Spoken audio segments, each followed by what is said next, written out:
Okay. So let's just start at the very beginning of your skating career. 3 years old, I read.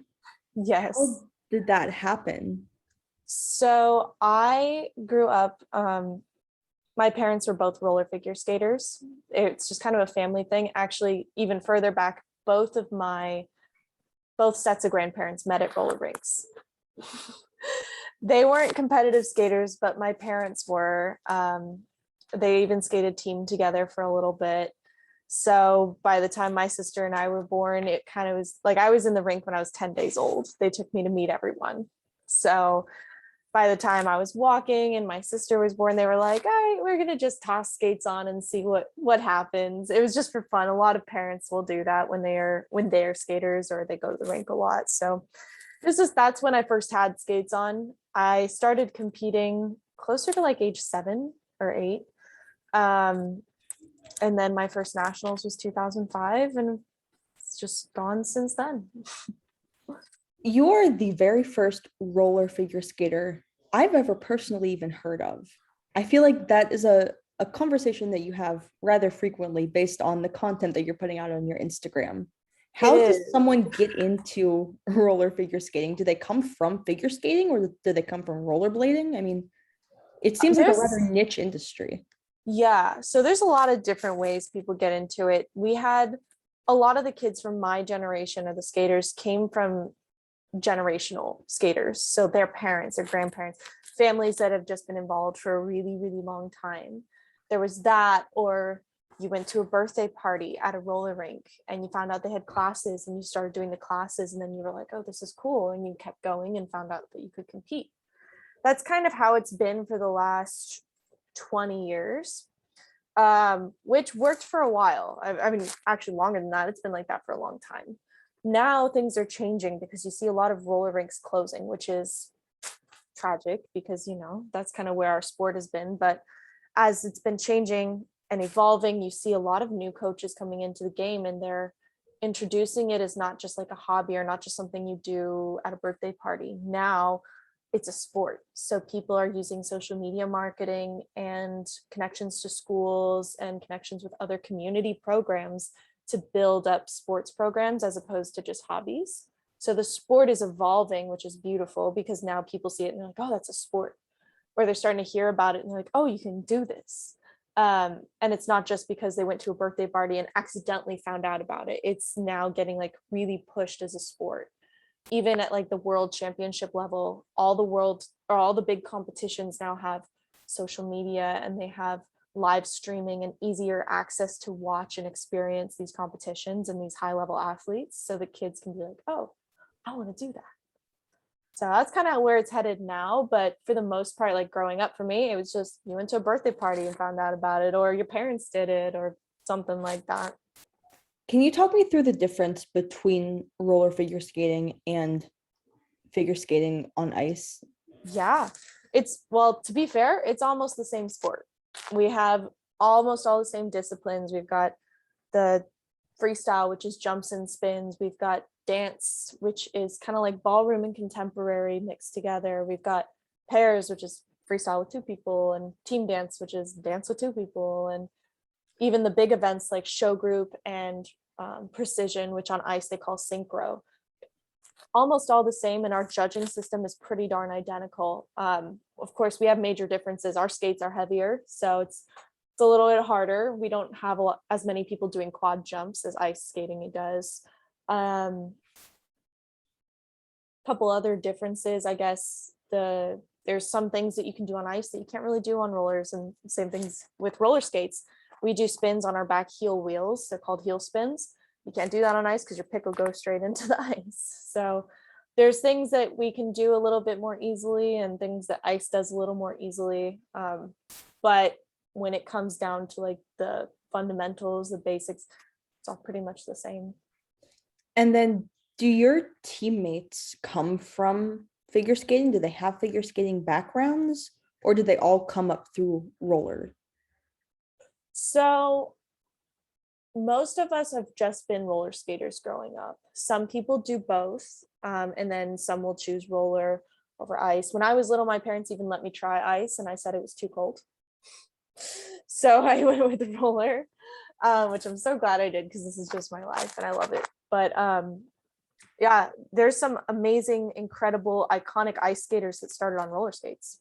So Apollo Ono, who's Olympic champion speed skater, started on inline skates, because we have inline speed skating. Oh my gosh, I'm blanking on names now.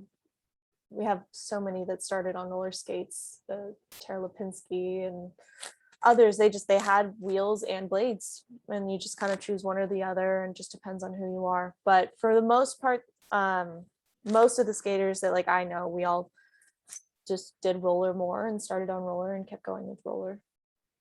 I was watching some of your performances on YouTube. I think your dad posted them.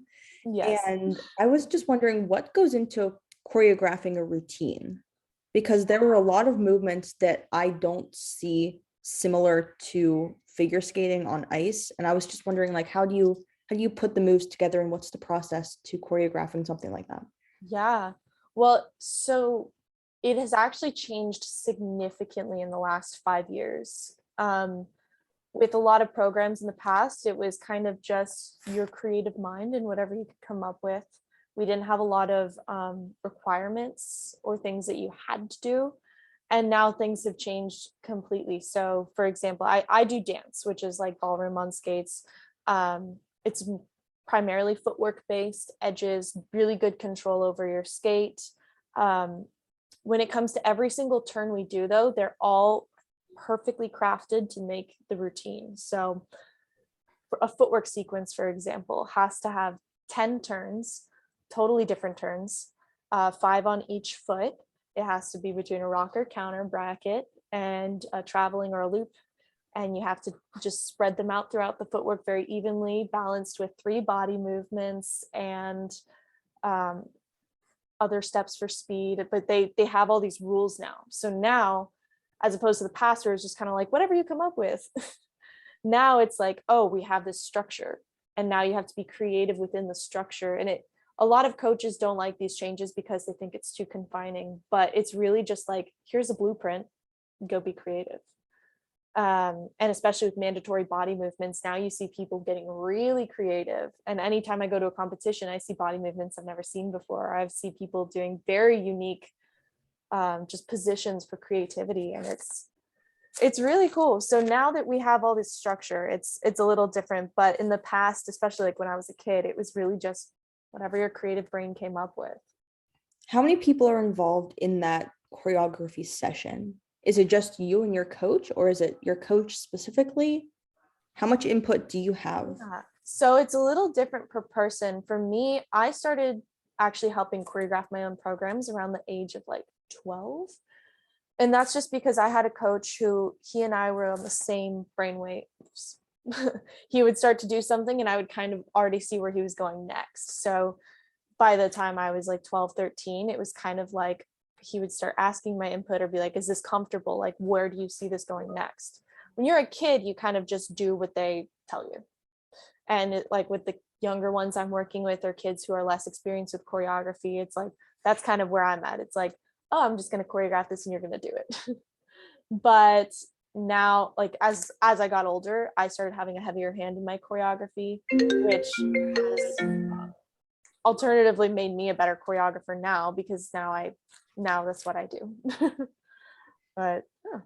How does being a choreographer to younger skaters differ from creating your own routine? Yeah.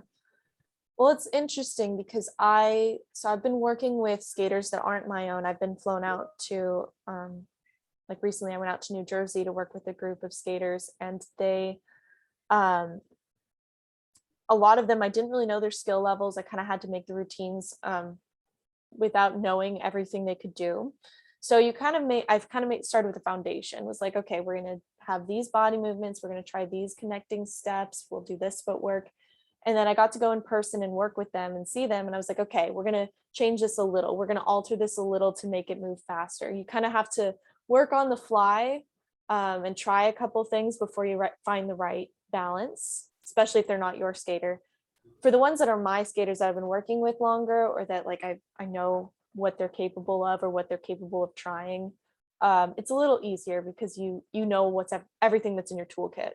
But with a newer skater that I don't know as well, it's like, okay, let's see what we can add to your toolkit. Let's see how we can make you more diverse or what you can try. And sometimes I'm like, try this. And they're like, no.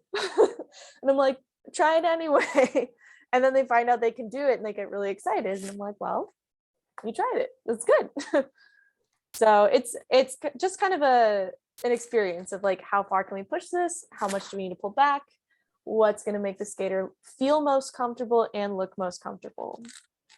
So. And then how old were you? Were you that age when Team USA first identified you? No, so I the first time I made it on Team USA was in 2015. It was my first World Championships. I qualified in an event called Quartet, which is 4 people quartet. And the whole point of the event is really like to skate in sync with these 4 people. You do some tricks and lifts, but the whole thing is just you move as a unit and you're shifting in positions and keeping this quad unit together really nicely. So I did that back in 2015. We were actually the first quartet to go to Worlds because it was a brand new event at the time. And it was a really fun experience. And then I made the world team again in 2017 and 2019. And we'll see then. But I also now go to more than just world championships. I was just at a competition in Florida called America's Cup, which is a Pan-American competition that I've been attending for like the last 6 years, give or take. And then a couple others I've gone to just as a representative of the United States. So it wasn't until 2015 though that I was like, when you make the team, you get the bio on the Team USA page and you get to fill out all that, which mine is vastly out of date. I think it still says like I had just graduated high school or something, and it needs an update, but it's still cool that it's there. What does working with Team USA look like? Well, for us, I mean, we're a pretty small sport, so we're not a sponsored sport where it's kind of just getting recognized right now. I mean, the sport's been around for a while. We've had the World Championships forever, but it's now starting to get a little bit more recognition, get a little bit more acknowledgement. It's really, even though we are like Team USA, when we go to the World Championships, we're really more under the Federation of USA Roller Sports. So it's more acknowledgement from USA Roller Sports than Team USA themselves, but we are still Team USA. It's kind of hard to describe, but it's when you get to travel and be part of representing your country, it's just a different experience. It's really unique and it's really cool. It doesn't matter how good or terrible you do at the World Championships. It's the experience of going there, representing, getting to see how other people do things. It's unlike anything else in the States. It's really cool. So in 2015, how prepared were you for that kind of stage?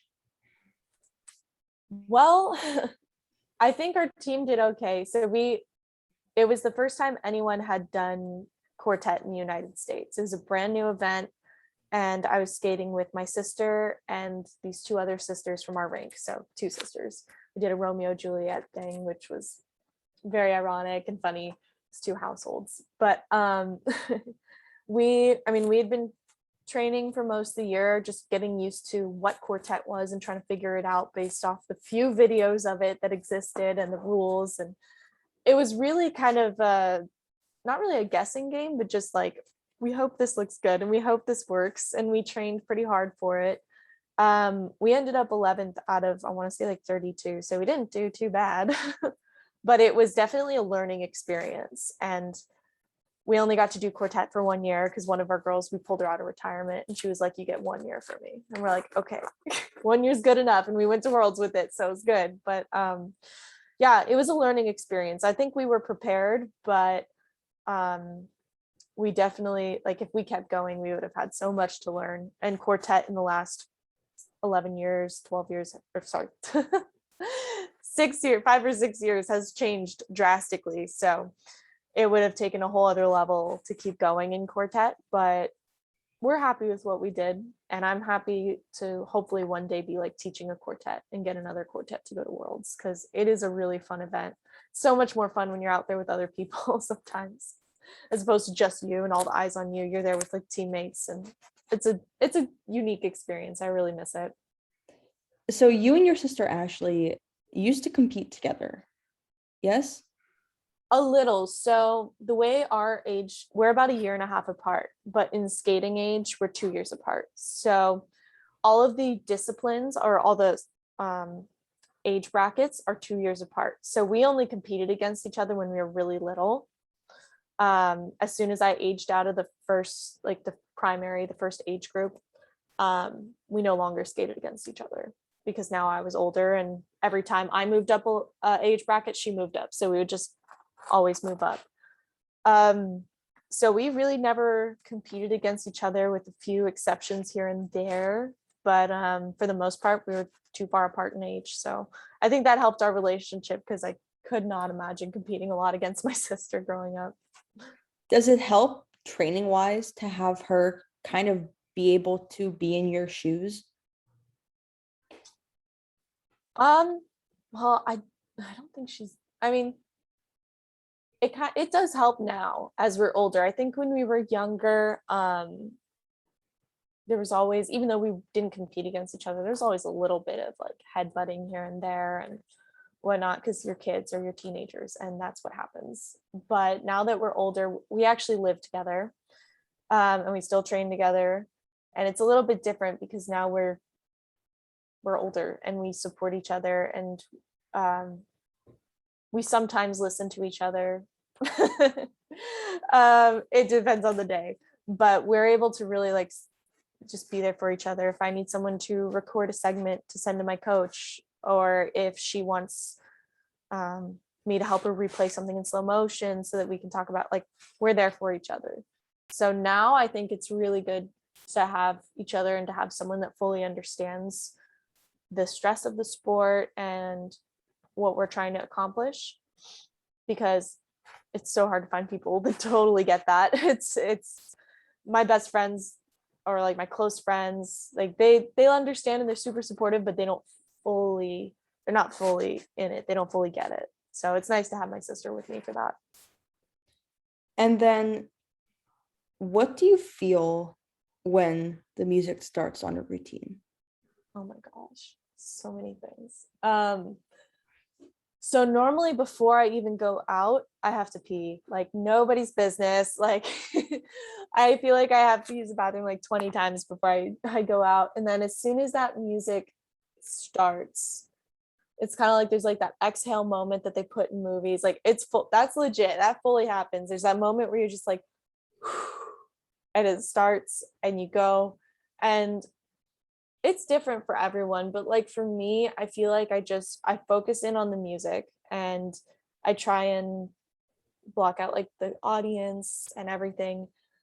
Our whole thing for dance skaters is looking at the judges and performing to the judges. So that's what I do, but really what I'm focused on, I listen to the music and I try and hit the beats that I need to and interpret the music properly. And like the music is what really captures what you're doing.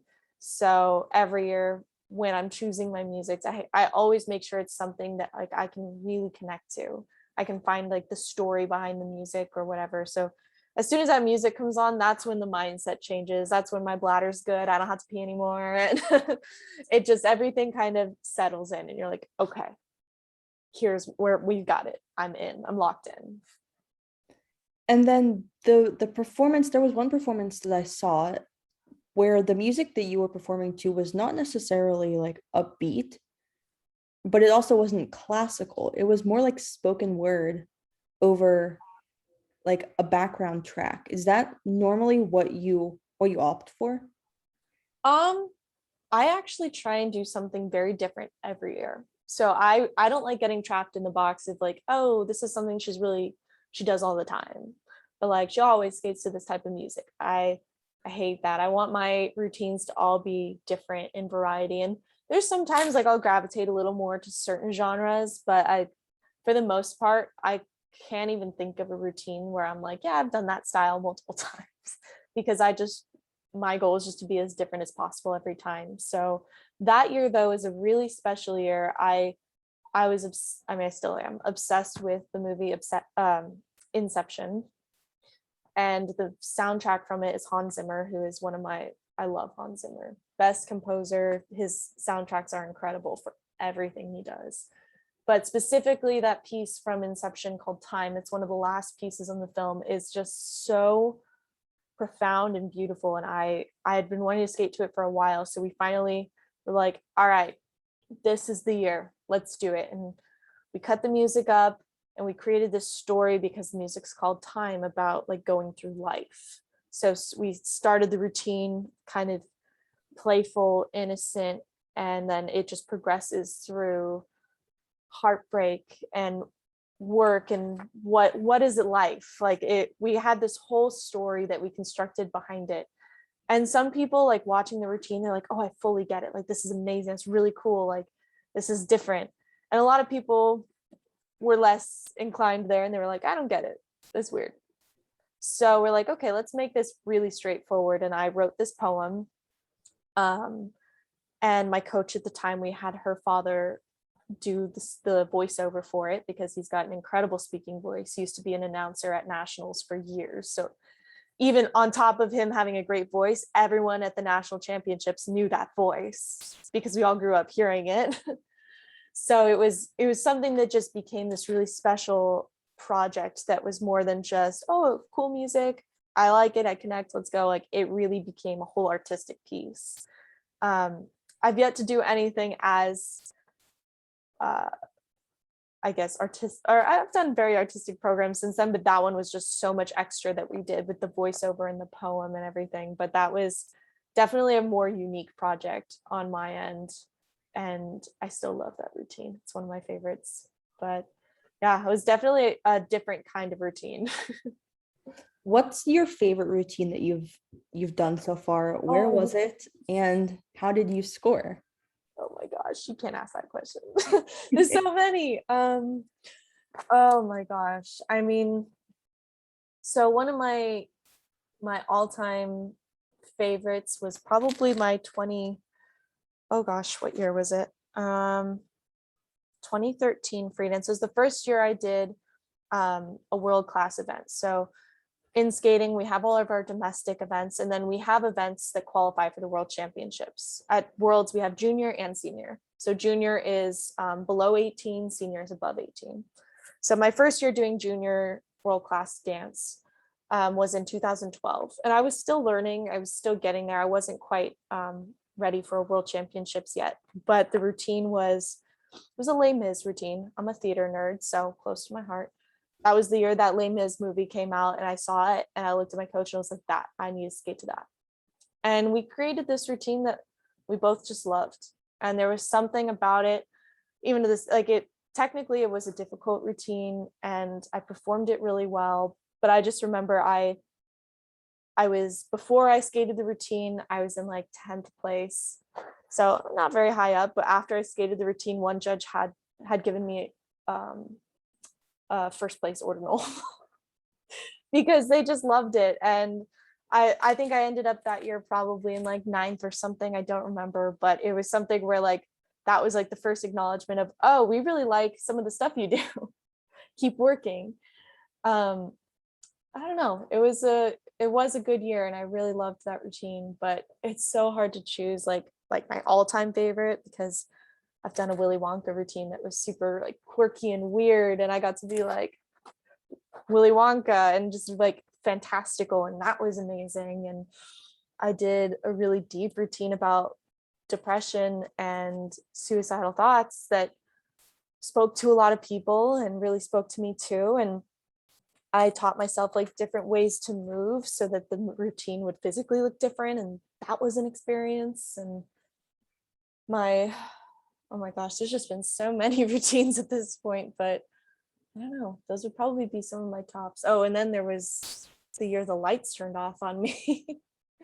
So in 2015, right at the end of my routine, there was a big storm in Albuquerque where our national championships were, and I was in like the last 20 seconds of the routine.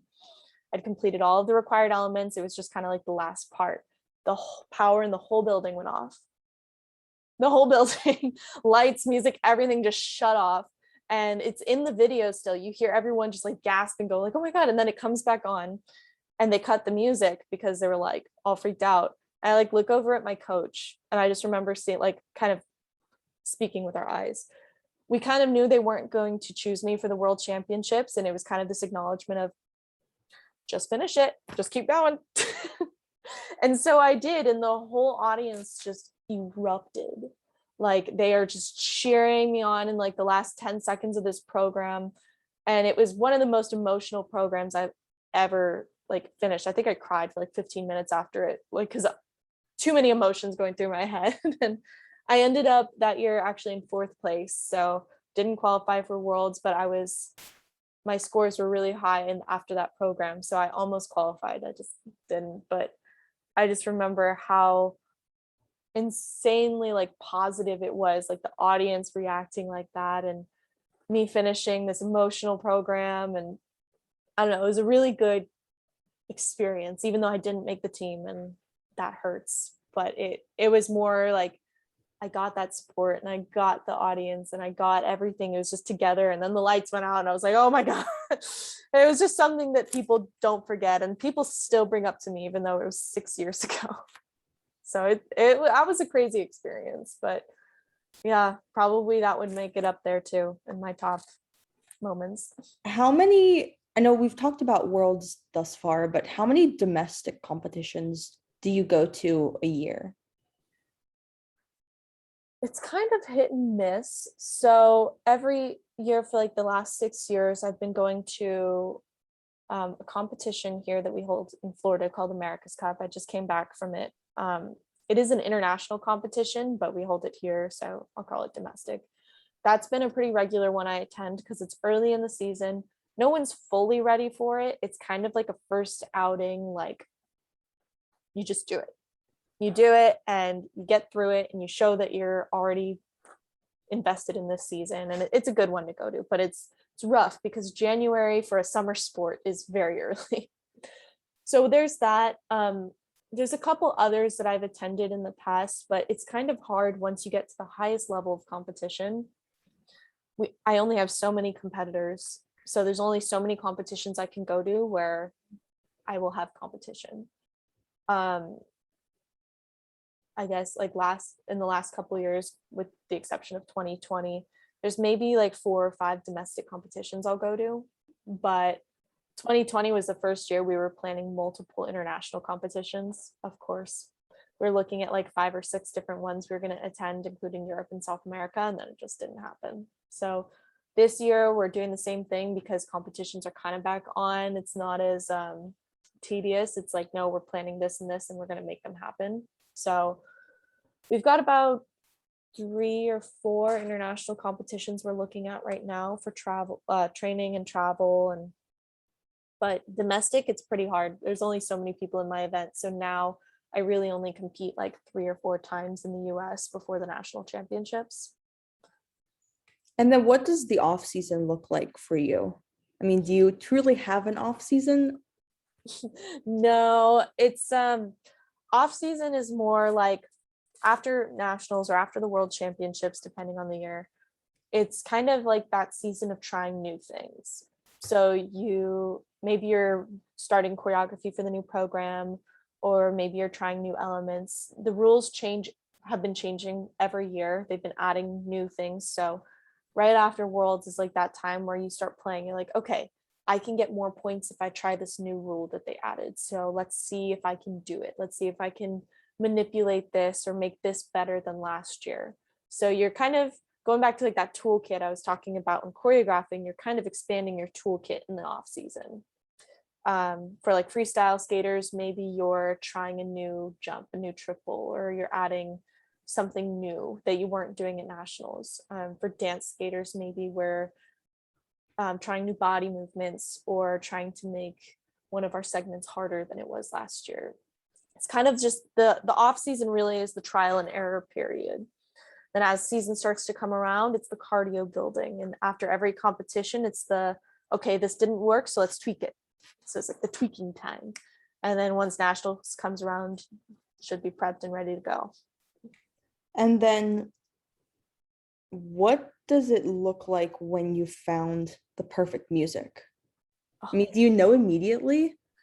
Does it just I click? normally do. So for me, when I find the music that I'm like, yes, I get like goosebumps. And like I can, as a choreographer, I can say, okay, this is where this is where this is. And like you can actually, like for me, I can visualize the routine the way I want it. It's the same when I'm looking for music for like my athletes. I'll listen and I'm like, okay, this is the perfect time for this thing. This builds up to this. So this would be perfect for there. And it's kind of like a puzzle. And it's good music when you can put that puzzle together.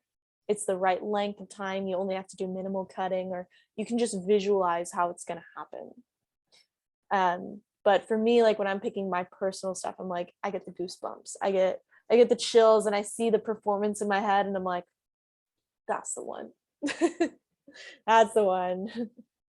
And then how do you decide what kind of tempo you're going with? I mean, are there certain events that have, okay, this is going to be the theme, or does everyone just come in Yes. with a myriad of music? So for dance, specifically what I do, we have 2 routines that we have every year. So the first one is a style dance, which they actually do give us a specific style of music and a tempo that we need to include in the routine. That tempo is specific for a pattern. So we all have our own unique routines. Everything's a little bit different, but all of us will have one pattern that is exactly the same. So it's like set out steps that you have to do in the middle of this program to a specific tempo that actually has to get approved by a music technician before you can compete. There's a whole form for it and everything.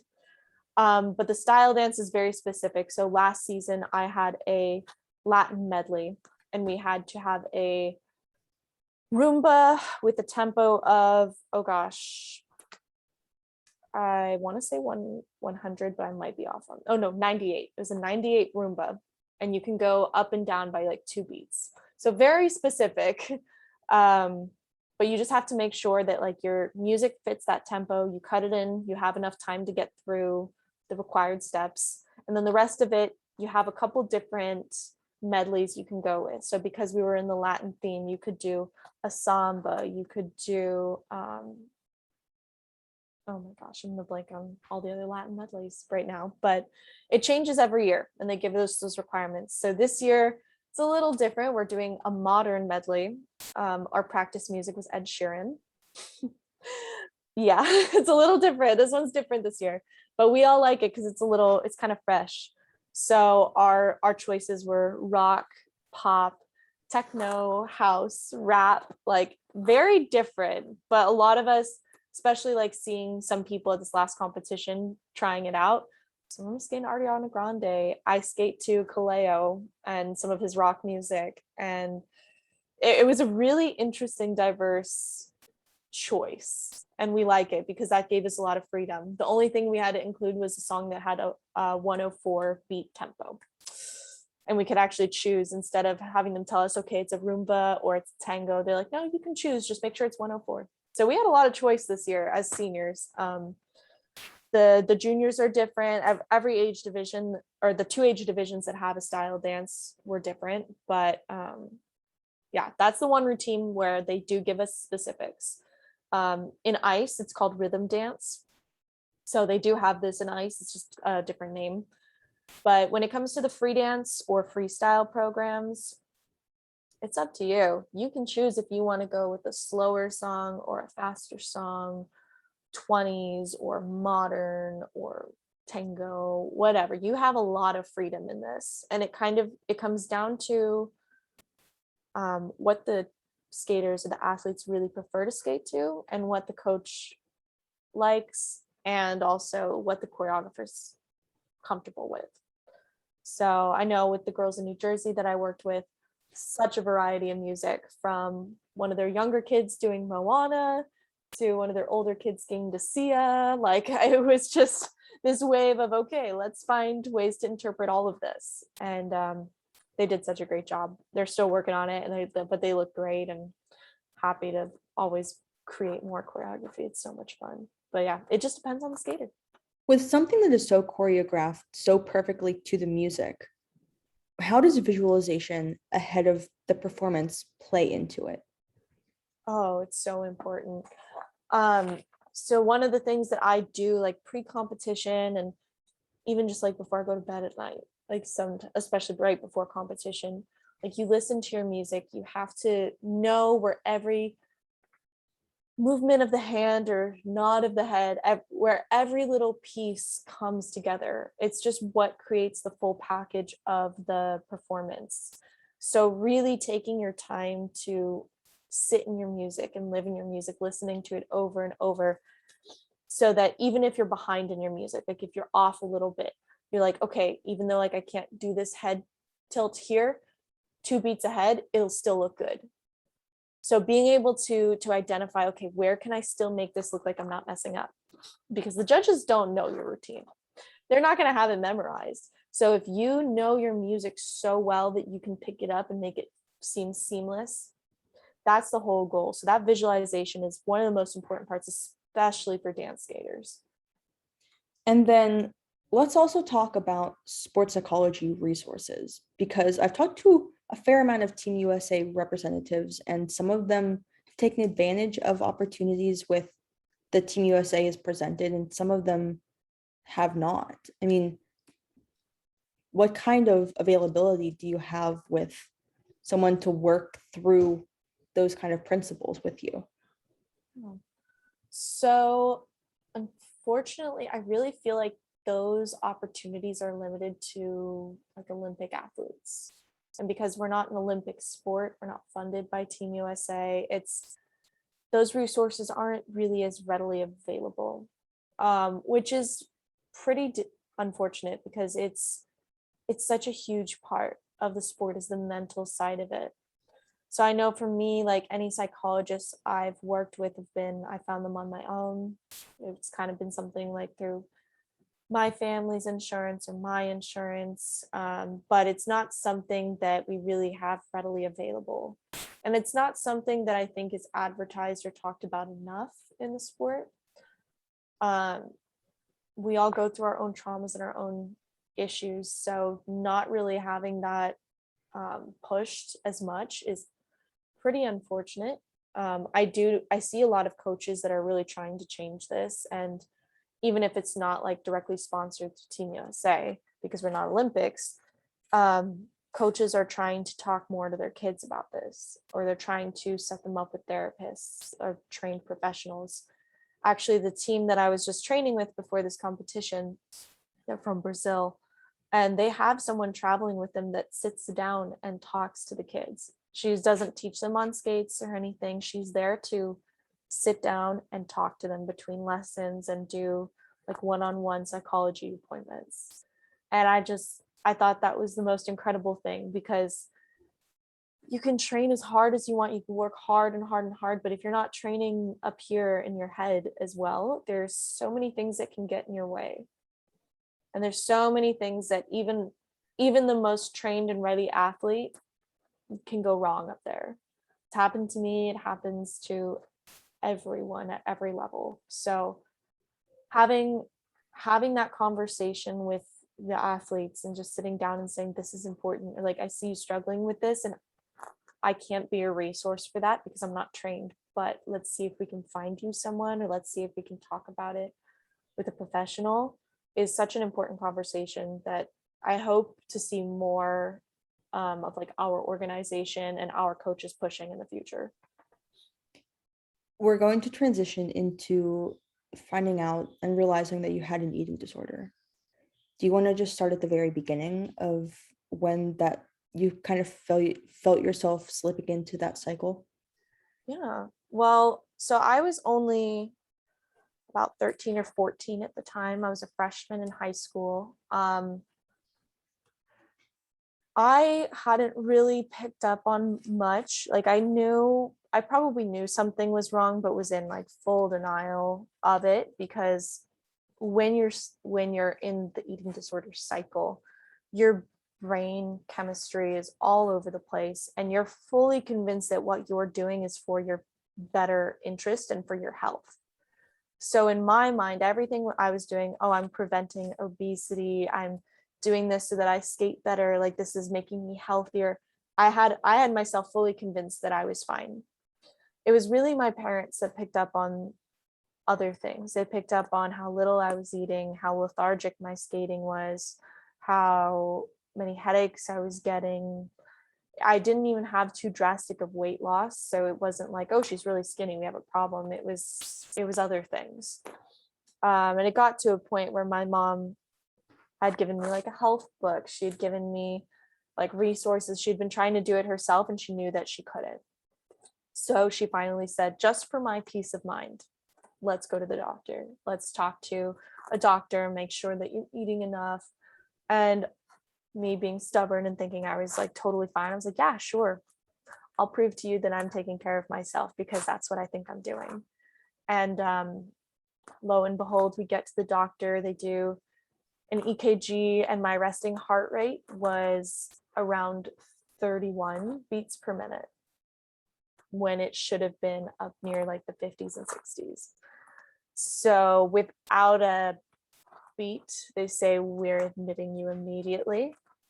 It wasn't like emaciation, there wasn't any other physical signs, but internally things were so messed up because of how little I had been eating and how much I'd been training.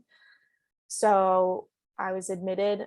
They drove me straight to the children's hospital where they had an eating disorder unit, and I was on bed rest for like 3 or 4 days straight. I was only allowed to get up to go pee, and they were feeding, like just pumping my body with nutrition, and a therapist was coming in every day. It was all this stuff. It went from training in normal life in school to hospital. There was no progression. It was just immediate.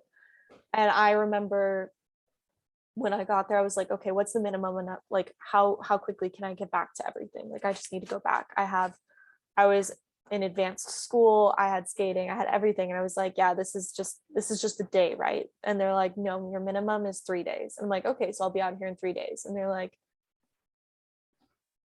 probably not.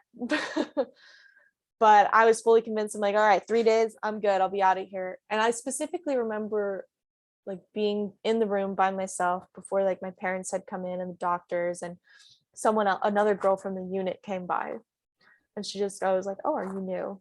It sounds like this came straight out of a sitcom too, like a drama on TV.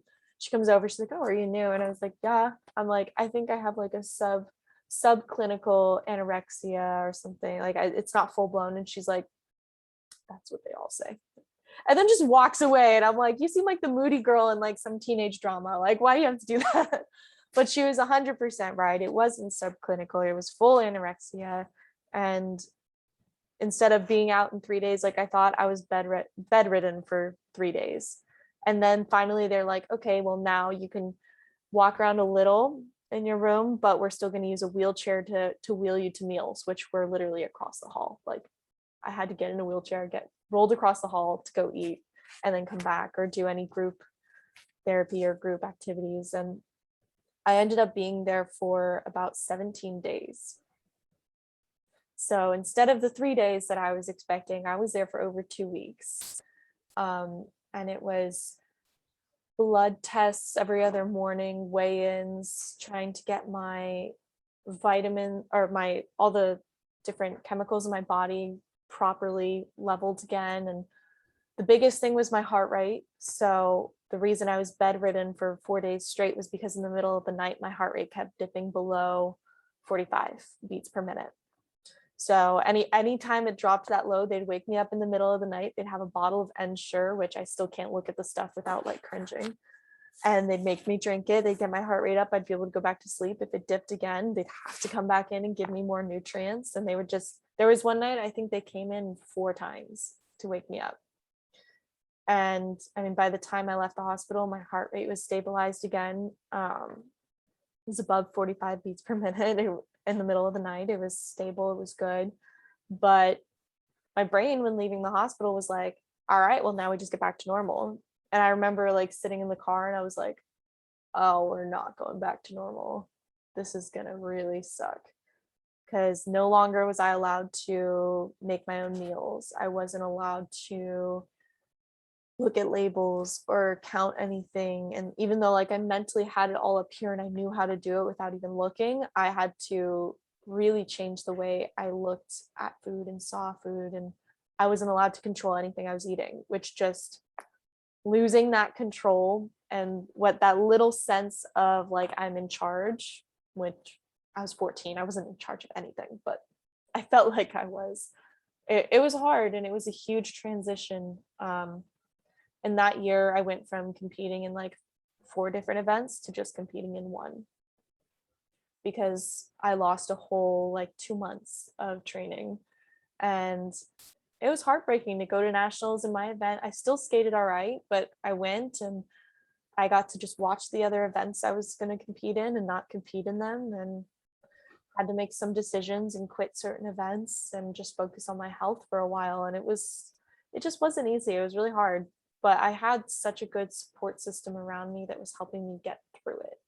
I had my parents who were really the ones in charge of it. My dad read so many books, and my mom took me to all my therapy sessions, and my sister was always there for me. So it was really my family that was there a lot. And then I had a great coach who's actually now working with me again, even though he's in another country. We work remotely and I go visit him, but he was right there with me the whole time and was really supportive of everything, and made sure that I was just staying on the right track to getting better. So it took a long time, and I was in therapy from freshman year all the way through senior year of high school, talking with just different people about where this all stemmed from and where it came from, and these feelings of inadequacy and things like that. And it wasn't like one real main source. It wasn't like this is the problem and get rid of it and you're healthy. It was like my misrepresentation in my mind of so many different things, of parents' approval and peers' approval, and just this pressure on myself that like nobody would fully accept me if I wasn't absolutely perfect, if I wasn't winning everything, I wasn't valid. And there was so much to it that took years of digesting, that even now there's still some times that I'm like, why did you just think that? Or like, why are we here? We have step back. Where did that come from? Or where is this stress coming from? And it's a never ending battle. And especially with the disorder side, that voice in your head never fully goes away. There's some times where I see like, I'm a sucker for cookies. All right. That's my biggest weakness, is like a fat, fresh out of the oven cookie, gooey. Oh, so good. But there's sometimes in my head where I'm like, are you sure you're going to eat that? Or like, you literally had something sweet earlier today. What are you doing? And I'm like, why are you still here? I'm going to enjoy my cookie. Leave me alone. But it's still there and it still pops up. And especially in off training seasons, or I'm not training as much, it's a perfectly normal time to have a little healthy weight gain, or to, be not as stressed on your body. But that that ed comes back and tries to talk to you or tell you things, and you're like, oh, you're still here. Love that. But it's not just ignoring it, it's kind of acknowledging why it's still there, to move past it and be stronger than it. But yeah, I'm doing a lot better now. I've never got rehospitalized, which was great. I had good therapists around me and a good support system and a lot of patience. What did you think that anorexia would solve? Oof. I think for me, growing up, I was always a bit more muscular of a skater. Figure skating, I mean, just because this is a cardio-based sport, it's like running. A lot of athletes are a lot smaller. And that's not because they all starve themselves. This is a cardio-based sport. So the top athletes train a lot. We go through a lot of cardio. We eat a lot. But in the end, because you're doing so much cardiovascular work, you really do slim down. We are leaner athletes. So for me, being a more muscular athlete, I thought that, okay, if I get smaller, if I get leaner, this is going to be better for my score. This is going to boost my score. And then down to like the personal, I was like, people will like me more. I might finally get a boyfriend. I'm too big. Like people discount me because I'm too big, and I don't want them to. I want them to notice me, and I want them to like me. Like, it really came down to people's perception of me. It wasn't even my own perception of myself. Of course, I thought I was overweight, and I thought, oh, I don't like the way I look. But it really came down to, I was so caught up in what people were thinking of me, even though they weren't thinking that at all, and it had absolutely nothing to do with their perception of me. My brain was fully convinced that I could manipulate other people's perceptions. So for me, reducing my food, it was also a sense of control. When you're 14, when you're a teenager, things suck. There's no going about it. Puberty, everything sucks. And so some people find they can gain control by focusing on a sport or focusing on whatever. They everyone narrows in on their own thing. If it's academics, whatnot, if it's their clothing, their appearance. For me, I felt very controlled over my food. I felt like I have this thing that no one else, other people don't really do. Like, I'm very conscious of my food. I'm very conscious of what I eat. I eat healthy. I take care of myself. That's something that I felt I had control over. So that was a big thing as well. But it really was just solving the perception thing. And I could go into so many details of everyone's perception and who I specifically wanted to notice and all that, but it really just comes down to that in general. And then you're more than a decade past that experience. Yeah. How has your life and your perception changed? So this year marks 10 years since the hospitalization come March, which is wild to me because blink of an eye. Although when I really think about it, it feels like 2 decades ago. It feels so long ago. But I remember specifically, it was like my junior or senior year, so only a couple years after the hospitalization, there was kind of a switch in my brain where not that I stopped caring fully about what other people thought, but I realized how much of my own personality and my own like just person that I was holding back to appeal to others. And it was like, it depressed me. I was like, wait a minute. Like, I'm a very energetic, goofy, weird person. Like, people call me the Energizer Bunny, sometimes on crack, depends on the day. But it's just like, I have this big buoyant personality that I was suppressing because I was so concerned with what people would think. And like, my weight wasn't in control anymore. So I controlled it by just being silent, be quiet. And I was like containing myself, but only around certain people. Like, there were times I did theater at the time, and theater was like, as soon as I was on stage, I could be myself because like I could just let loose and it was amazing. But I wasn't like that all the time. And I'm like, why am I not like that all the time? So there was this switch that went off in my brain, and it went off at the weirdest time. Don't know why. I think I had just been like, my first boyfriend had just broken up with me. I was at a weird place, and I was like 16-year-old Candice taking back her life. But there was this moment, and I went to a very small high school, but we still had like ASB and stuff like that. And I remember I was running for like spirit commissioner, a very small role, but I was inspired by like this Christian camp I went to growing up. There was a woman her name's Megan Fate Marshman. I still love her. She's like one of my idols. I think she's such an incredible positive force in this world, and she does so much for young adults. I love her. But she was at this camp. She was called the Spirit Girl. So like during recreation, she was the crazy one going around and getting the audience hyped and like just being this wild, energetic force. She had this hair and like this crazy floofy mohawk. Oh my God, I loved her. And I was like, I want to be that. was like, she just makes me happy. Like I'm around her and like I can tell this is like genuine energy that's just coming from her soul, because like she's just an amazing ball of light. And I was like, I want to do that for my school, even though this is a tiny school and nobody really cares about spirit, because we didn't even have sports teams. I was like, I'm gonna make us care. So I told my friends, I'm like, all right, I'm running for spirit commission. They're like, oh, cool, good for you. That'll look good on your applications to college and stuff. I'm like, no, I want to make a difference. And they're like, okay. I was determined. So I was like, we had our speeches and I was like, okay, I want to make like an epic speech. I want music. I want like stuff flying. And they're like, we do this outside, like in our courtyard. Like I was like, yep, I'm gonna make it happen. We have an ox. And they're like, we have an ox. I'm like, all right. So I fully prepared a speech timed out to music with, like the big balls they have at Target and like the cages. I bought like 4 of those and had my friends throw them into the crowd.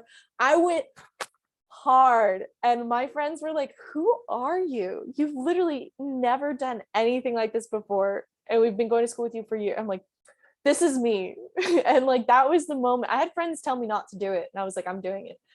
And that was like the moment where I was like, I just stopped caring. I didn't care what they were going to say. I didn't care if people liked it or not. I was like, this seems like it's cool to me, so I'm going to do it. And people loved it. And from like then on, it was like, if it seemed cool to me, if it was something I loved, I didn't care what other people were going to say about it. I was going to do it. And I was going to just do it all out. And like it was like from then on, like that helped with my ed. It helped with my skating. It helped with like my theater, everything I was doing. Like that was just that little switch that was like, this is me. I'm just going to enjoy this and do things that make me happy. And it everything in my life really kind of turned from that one little speech that I did. I did get spirit commissioner, by the way. I made a great influence. We had so much more spirit the next year. I was very proud of myself, but it just changed how I visualized myself. I was like, okay, now it matters more what's going to make me happy. Like, what do I enjoy doing? I enjoy being goofy and energetic and creative, even if it's something that the other people aren't doing. This makes me happy. And even if it doesn't make everyone happy, it might make a couple people smile. It might make some people laugh. It might make a whole crowd go crazy. Who knows? But like it brings me joy to do something like this. It brings me joy to be this energetic human being and not so focused on what are they going to think of me? How does this make my body look? Is this outfit okay? Like, are they saying things about me? No, I didn't care anymore. I was like, I care about what I think of me. And it seems like such a vague statement that everyone just says, oh, only care of like focus on what you think of yourself. But like that really was it. It was like all of a sudden I was like, oh, I like me so much more now because now I'm doing what I like and what I think is fun, regardless of what they say. So Wow. that was the switch. My brain was a little speech in high school. Well, I mean, whatever the catalyst is, like it worked. It worked. What can we look forward to in the future from you? Oh my gosh. Well, I'm still competing. I'm still a competitive athlete. Some of the things, I mean, I feel like I'm working on so much right now. I started teaching. I started teaching last year. Now I'm choreographing a little bit more, but I've been I started a club. It's in a city that's a little far from me, so I'm kind of working on passing that on to another coach or another group of people out there. But there's a new club that I'm working on establishing. We should be starting beginner classes in March, which I'm so excited for, but it's at a sports complex. As opposed to traditional roller rinks. I'm trying to kind of push skating outside the roller rink here in the US.